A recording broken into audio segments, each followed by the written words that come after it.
UP के छोटे छोटे जिले हवाई सेवा से जुड़े, इसके लिए भी तेजी से काम किया जा रहा है। बीते कुछ समय में प्रयागराज, गाजियाबाद में नए एयरपोर्ट टर्मिनल बनाए गए। कुशीनगर में नए एयरपोर्ट के साथ ही नोएडा के जेवर में एक और इंटरनेशनल एयरपोर्ट पर काम चल रहा है।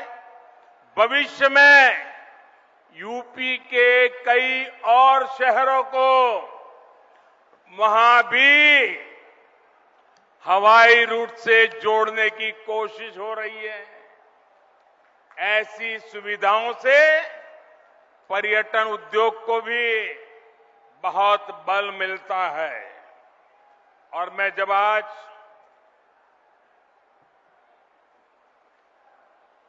यहां मंच पर आ रहा था तो उसके पहले मैं इस बुंदेलखंड एक्सप्रेस वे का प्रेजेंटेशन देख रहा था, एक मॉड्यूल लगाया वो देख रहा था और मैंने देखा कि इस एक्सप्रेस वे के बगल में जो जो स्थान है वहां पर कई सारे किले हैं। सिर्फ झांसी का ही किला है ऐसा नहीं, कई सारे किले हैं। आप में से जो विदेश की दुनिया जानते होंगे उनको मालूम होगा, यूरोप के कई देश ऐसे हैं जहां पर किले देखने का एक बहुत बड़ा टूरिज्म उद्योग चलता है और दुनिया के लोग पुराने किले देखने के लिए आते हैं।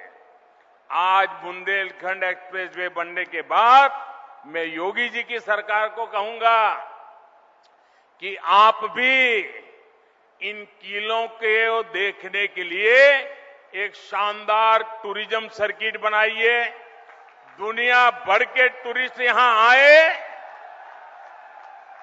और मेरे बुंदेलखंड की ताकत को देखे। इतना ही नहीं, मैं आज योगी जी से आग्रह एक और करूंगा।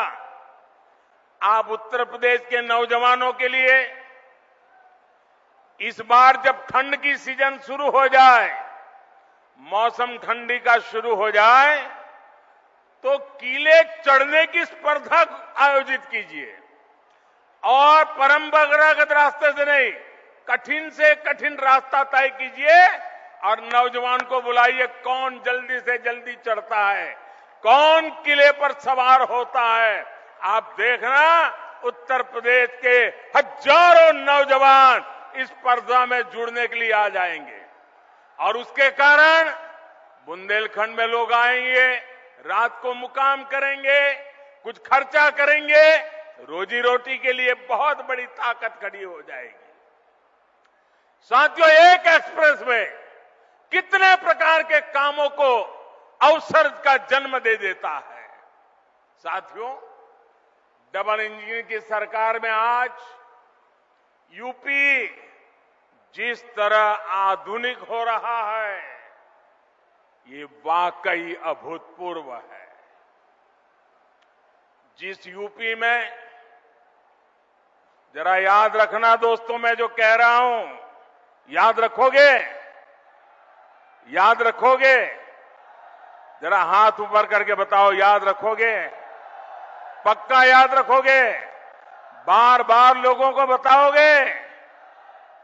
तो याद रखिए, जिस यूपी में सरयू नहर परियोजना का पूरा होने में 40 साल लगे, जिस यूपी में गोरखपुर फर्टिलाइजर प्लांट 30 साल से बंद पड़ा था, जिस यूपी में अर्जुन डैम परियोजना को पूरा होने में 12 साल लगे, जिस यूपी में अमेठी राइफल कारखाना सिर्फ एक बोर्ड लगा करके पड़ा हुआ था, जिस यूपी में रायबरेली रेल कोच फैक्ट्री डिब्बे नहीं बनाती थी, सिर्फ डब्बों का रंग रोगान करके काम चला रही थी, उस यूपी में अब इंफ्रास्ट्रक्चर पर इतनी गंभीरता से काम हो रहा है कि उसने अच्छे अच्छे राज्यों को भी पीछे छोड़ दिया है। दोस्तों, पूरे देश में अब यूपी की पहचान बदल रही है। आपको गर्व होता है कि नहीं होता है? आज यूपी का नाम रोशन हो रहा है। आपको गर्व हो रहा है कि नहीं हो रहा है? आप पूरा हिंदुस्तान यूपी के प्रति बड़े अच्छे भाव से देख रहा है। आपको आनंद हो रहा है कि नहीं हो रहा है? और साथियों, बात सिर्फ हाईवे या एयरवे की नहीं है। शिक्षा का क्षेत्र हो, मैन्युफैक्चरिंग का क्षेत्र हो, खेती किसानी हो, यूपी हर क्षेत्र में आगे बढ़ रहा है। पहले की सरकार के समय यूपी में हर साल, ये भी याद रखना, रखोगे? जरा हाथ ऊपर करके बताओ, रखोगे? पहले की सरकार के समय यूपी में हर साल औसतन 50 किलोमीटर रेल लाइन का दोहरीकरण होता था। कितने किलोमीटर? 50। पहले, हमारे आने से पहले रेलवे का दोहरीकरण 50 किलोमीटर। मेरे उत्तर प्रदेश के नौजवानों, भविष्य कैसे गढ़ता है देखिए। आज औसतन 200 किलोमीटर का काम हो रहा है। 200 किलोमीटर रेल लाइन का दोहरीकरण हुआ था। 2014 से पहले यूपी में सिर्फ 11,000 कॉमन सर्विस सेंटर थे। जरा आंकड़ा याद रखिए, कितने?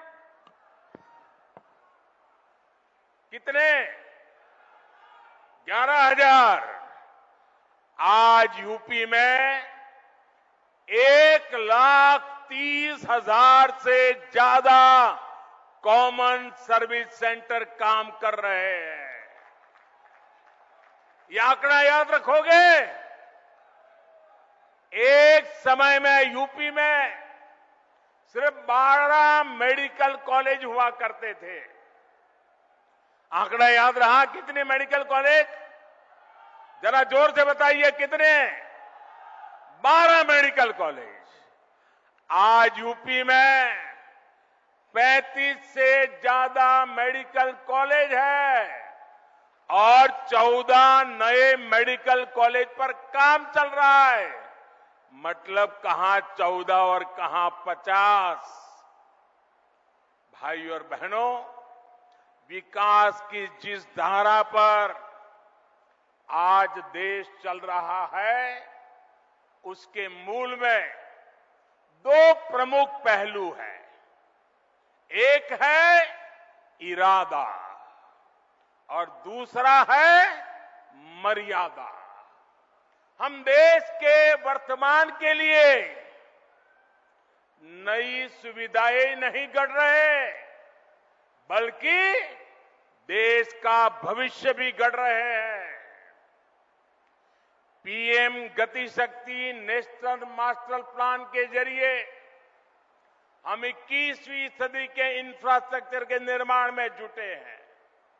और साथियों, विकास के लिए हमारा सेवा भाव ऐसा है कि हम समय की मर्यादा को टूटने नहीं देते।